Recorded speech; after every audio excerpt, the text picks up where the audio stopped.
Alhamdulillah, Alhamdulillahil Fattahil Alim, alladzi khalaqal insana fi ahsani taqwim.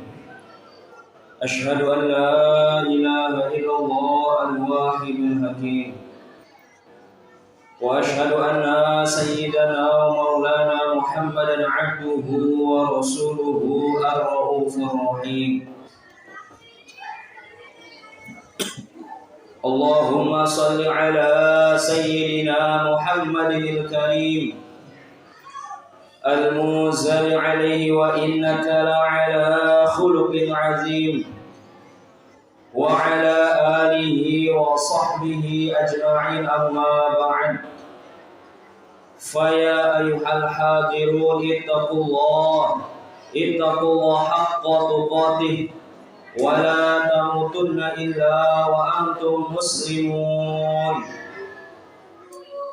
Wa qala Allah ta'ala, wa takum minkum ummatun yad'una ilal khair wa ya'muruna bil ma'rufi wa yanhauna 'anil munkar wa ulaika humul muflihun. Hadirin jemaah salat Jumat rahimakumullah. Marilah sama-sama kita meningkatkan ketakwaan kita kepada Allah dengan menjalankan perintah-perintah Allah dan menjauhi segala larangan-larangan Allah.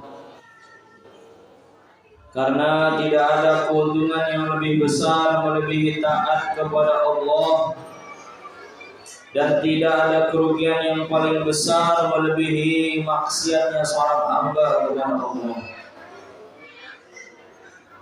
Hadirin jemaah salat Jumat rahimakumullah.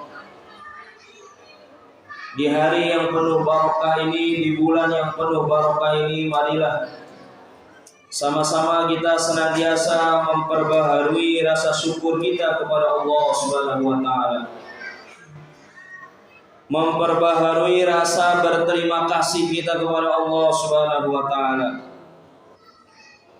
yang mana Allah Subhanahu wa taala telah menjadikan kita sebagai umatnya Nabi besar Nabi Muhammad sallallahu alaihi wasallam. Tanpa kita minta, tanpa bersusah payah, Allah Subhanahu wa taala jadikan kita sebagai umatnya Nabi Muhammad sallallahu alaihi wasallam. Nabi-nabi terdahulu, sedangkan rasul-rasul terdahulu, umat-umat terdahulu susah payah meminta kepada Allah agar dijadikan sebagai umat Nabi, tapi Allah tangguhkan. Mereka siang malam berdoa, Allahumma ja'alni ummata sayyidina Muhammad, Allahumma ja'alni ummata sayyidina Muhammad. Ya Allah, jadikanlah saya sebagai umatnya Nabi Muhammad sallallahu alaihi wasallam. Tapi Allah tidak kabulkan, Allah tangguhkan. Kita yang tidak pernah dulu berdoa, tidak pernah bersusah payah, tahu-tahu ruh kita dipindahkan oleh Allah melalui perantara malaikat ke alam rahim. Lahirlah diri kita saat ini sebagai umatnya Nabi Muhammad sallallahu alaihi wasallam. Maka nikmat ini perlu kita perbaharui, perlu kita tambah lagi nikmat kita agar tidak hilang rasa syukur kita kepada Allah. Karena menjadi umatnya Nabi Muhammad sallallahu alaihi wasallam merupakan keuntungan yang besar, keuntungan yang tidak terhingga kenikmatan. Kenapa? Karena kita menjadi umat seorang manusia, seorang nabi, seorang rasul yang sangat mencintai umatnya dibandingkan kasih sayang nabi-nabi terdahulu kepada umat-umat. Satu-satunya nabi dari 124.000 nabi, 313 rasul yang mampu menahan doa pamungkasnya demi umatnya hanya kekasih kita Nabi Muhammad sallallahu alaihi wasallam. Nabi-nabi terdahulu sudah mengeluarkan doa pamungkasnya. Nabi Nuh berdoa kepada Allah, dengan doa pamungkas. Allah turunkan hujan berhari-hari tiada henti sehingga timbullah banjir bandang. Nabi Musa alaihissalam berdoa mengeluarkan doa pamungkasnya. Allah Subhanahu wa taala jadikan tongkat Nabi Musa yang terbuat hanya dari kayu bisa membelah lautan terbelah menjadi beberapa bagian. Sedangkan Nabi kita, Nabi besar Nabi Muhammad SAW berkali-kali dipancing mengeluarkan doa pamungkasnya, Nabi tidak keluar. Dalam kitab Sahih Bukhari disebutkan Nabi pernah sampaikan, kullu nabiyyin da'watun mustajabah. Setiap nabi punya satu doa pamungkas. Yad'u biha, semua nabi sudah mengeluarkan doanya. Kata Nabi kecuali saya mengeluarkan doa nanti di ummati fil akhirah, untuk umatku nanti di yaumil qiyamah. Padahal Nabi kita di antara nabi-nabi yang lain ujiannya paling berat, ujiannya paling banyak. Masalah-masalahnya tiada henti. Kalau Nabi Nuh diibaratkan lailan wa nahara, siang malam tiada henti-henti. Kalau Nabi kita diibaratkan seperti berenang di lautan. Namanya orang berenang di lautan, berhenti sejenak saja pasti dia akan tenggelam. Ujiannya Nabi kita diusir dari tanah kelahirannya Mekah Al-Mukarramah. Difitnah tukang sihir, mau dibunuh, dilempari bebatuan, dilempari kotoran, dilempari cacian. Nabi pindah dari Mekah ke Madinah, bukan selesai perjuangan, malah makin berat perjuangan Nabi, yaitu dihadapkan oleh Allah Subhanahu wa taala dengan orang-orang munafik yang ada di kota Madinah, di kota Yasrib. Karena menghadapi orang munafik ini lebih berat hadirin daripada menghadapi orang-orang kafir.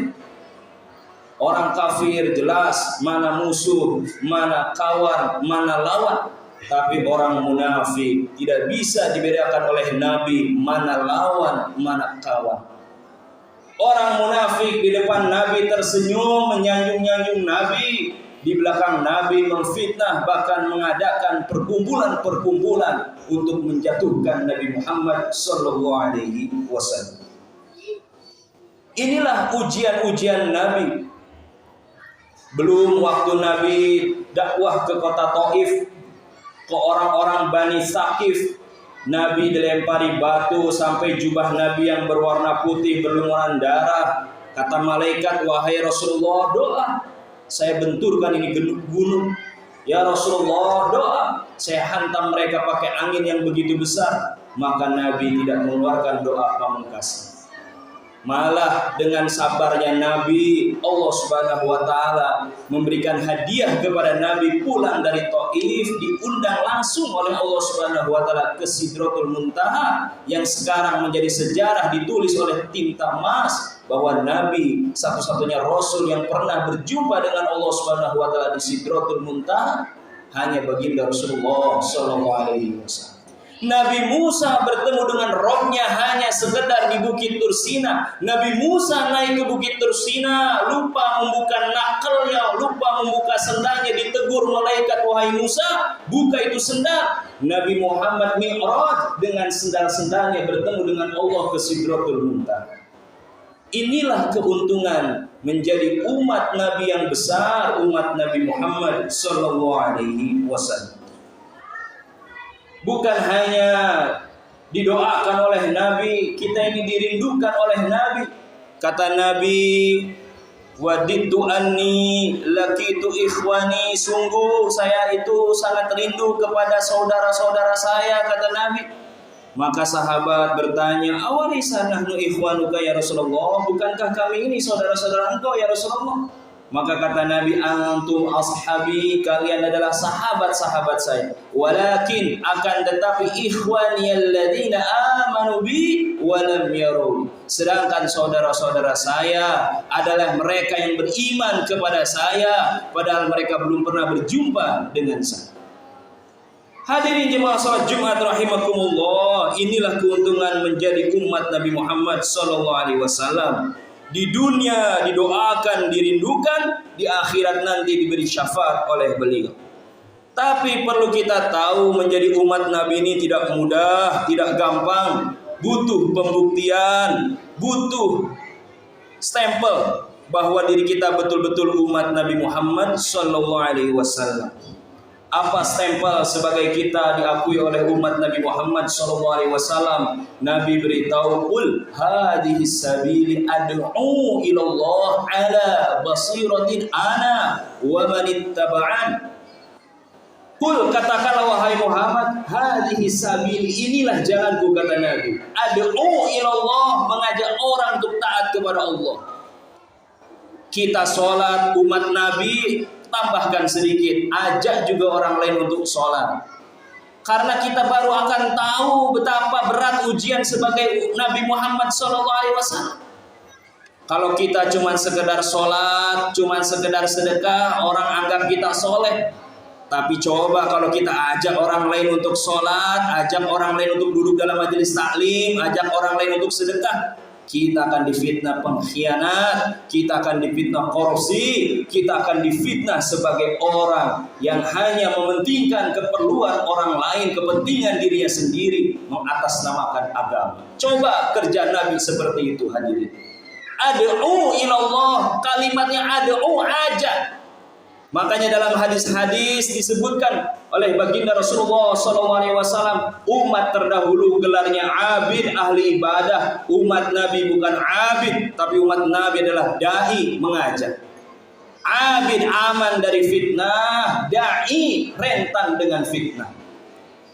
Maka pembuktian yang pertama yaitu ad'u ilallah. Pembuktian kedua ala basiratin, menggunakan dalil, menggunakan hujjah yang jelas, ada dasarnya, ada landasannya dari Nabi Muhammad SAW. Bukan mengada-ada dalam perkara agama.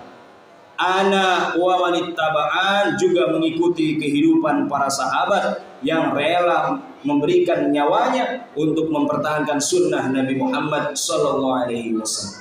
Inilah hadirin kenapa setiap masjid, setiap bulan Rajab mengadakan peringatan Isra Mi'raj, bukan hanya mendengarkan Isra Mi'raj sampai tengah malam, subuhnya kesiangan, tapi bagaimana kita memaknai Isra Mi'raj, yaitu Nabi diperintahkan oleh Allah mengajarkan kepada diri kita jaga sholat 5 waktu, maka Allah akan perbaiki hubungan kita dengan rizki, Allah akan perbaiki hubungan kita dengan keluarga. Semoga di hari dan bulan yang penuh barokah ini Allah istiqomahkan kita menjaga ketaatan-ketaatan kepada Allah Subhanahu wa taala. Semoga keluarga kita, anak istri kita dilindungi oleh Allah Subhanahu wa taala. Amin. Allahumma barakallahu li wa lakum fil Qur'anil azim wa nafa'ana wa iyyakum bima fihi minal ayati wa dzikril hakim wa taqabbala minni wa minkum tilawatahu innahu was